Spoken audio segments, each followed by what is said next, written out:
3 games, but ended up winning the tournament.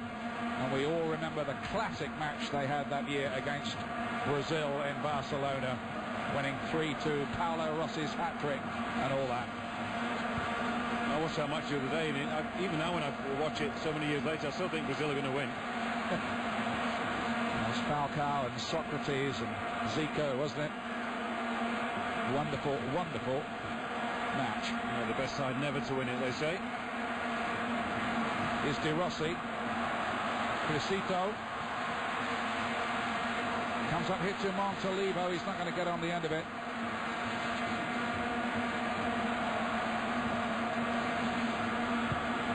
By the way, the news on the goalkeeper Gianluigi Buffon, who went off at half-time, is he has a hamstring injury. I'm not sure about how that happened, because the only thing he had to do in the first half was pick the ball out the back of the net. How do you strain a hamstring as a goalkeeper? Certainly not within that 6-yard box.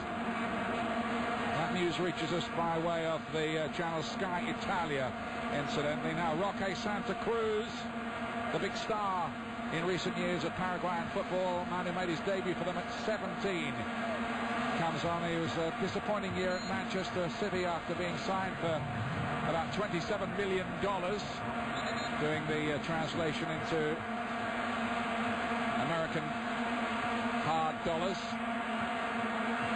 Great season at Blackburn a couple of seasons ago, but too many injuries since then, Santa Cruz, but he'll give them a bit extra up there, won't he? Yeah, give them a bit more presence, a bit more guile as well in and around the final third. He's a good header with the ball if he gets to service Santa Cruz. You can imagine that Italy are going to be dominating proceedings from now on, and it's going to be feeding on scraps.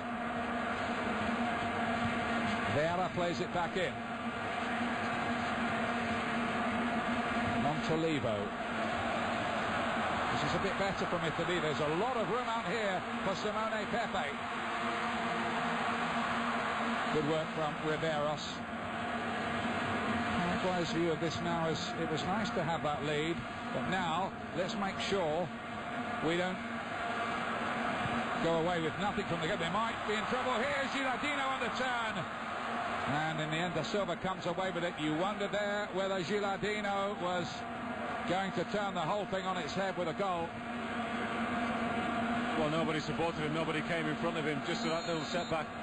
It was there to be set up. I think it's a booking maybe for Camoranesi here for that challenge on Vieira. Yep, it is.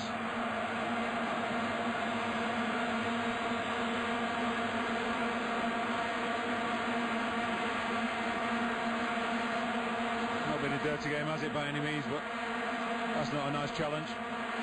It's sloppy more than anything. It's not particularly dirty.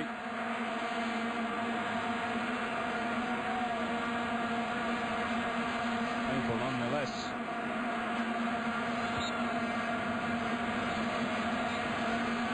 Yet again, Ian, I think you've had a referee who's been in complete charge of the game. Control the situation nicely, allowed the play to flow whenever possible.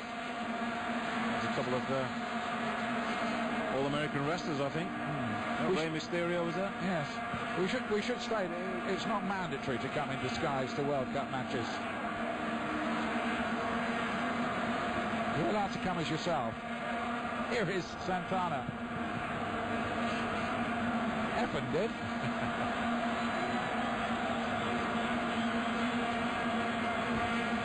Pepe for Italy. Now De Rossi helps it on again.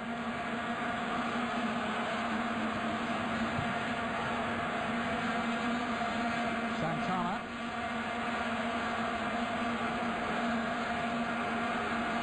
De Rossi once more looks for the long ball to trying to feed Alberto Gilardino. He was unlucky, nothing wrong with that attempt. Slightly underplayed, well defended by Alcaraz.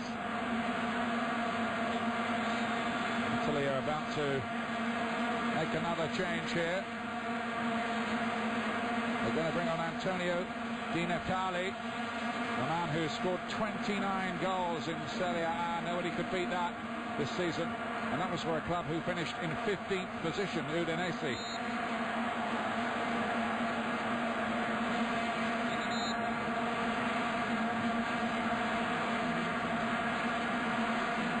Who does he replace? It's going to be Gilardino who goes off. little bit surprised at that. But those two could have linked up pretty nicely. Maybe he's keen to keep the running power of Yakuinto on there.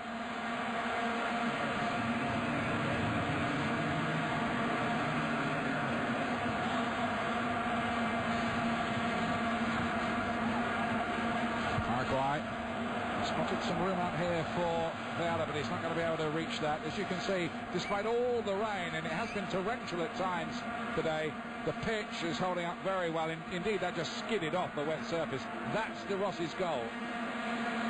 Yeah, there's a missed punch. Poor decision making. Because if you come for it, you have to get it in that situation. And he kisses the Azzurri badge. And why not? Just to the point when they were starting to lose hope. That's a poor decision. Actually, it was the right thing to come for it. Poor execution, I should say. Santa Cruz. Away by Crescito for Italy, who will believe now that they can turn no points into 3.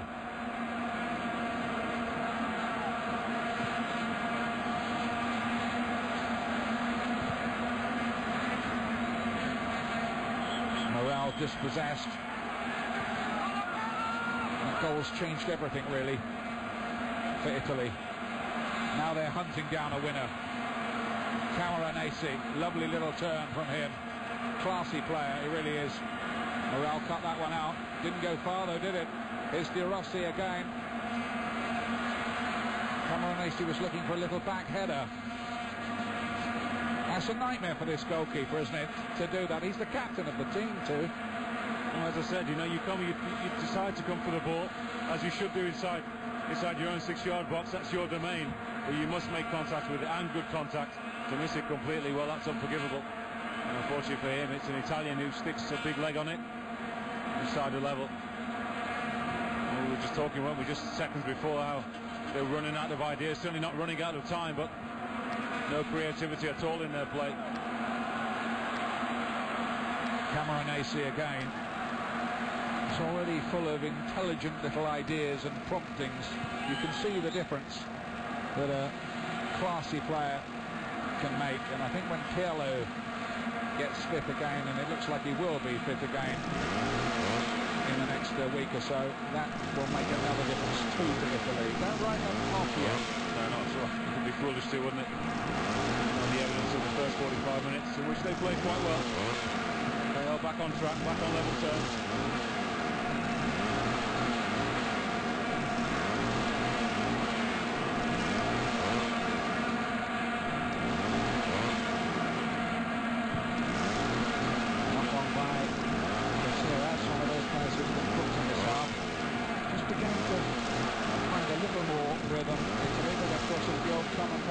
The moment I said that, they gave the ball away. That's life, I guess. They have to be so precise with their passing as well. They play such a narrow game. There's no width in their midfield. The 5 who likes to tuck in, and to squeeze play. It's all defensive in mind, in nature, isn't it? Don't concede. There's another of the striking options. The Benfica man, Cardoso, is going to come on here for Paraguay. Full of goals for Benfica, not so many for his country. He's taken a lot of criticism over that, and replaces Lucas Barrios, who for once, for the first time, doesn't score playing for Paraguay. Yes, now 3 and 4. Not had a great service today, has he, Barrios? He'll be back another day. Cardoso's only scored 4 goals in 29 appearances for Paraguay.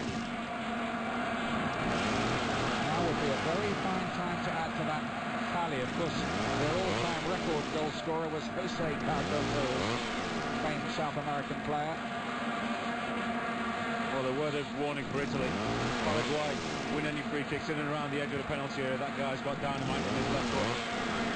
A blockbuster of a free kick taker. Maybe he can keep this famed ball down. The Jabulani, can he tame it?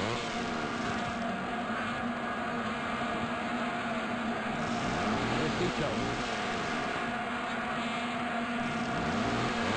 Pepe, that's very loose ball. Just can only think he wasn't on the same radio wavelength with the players around him there. That would be the only explanation. The 2010 FIFA World Cup continues from South Africa Tuesday at 9:30 a.m. Eastern on ESPN as Ivory Coast takes on Portugal in Group G. That's a vital game in Brazil's group. Di Natale.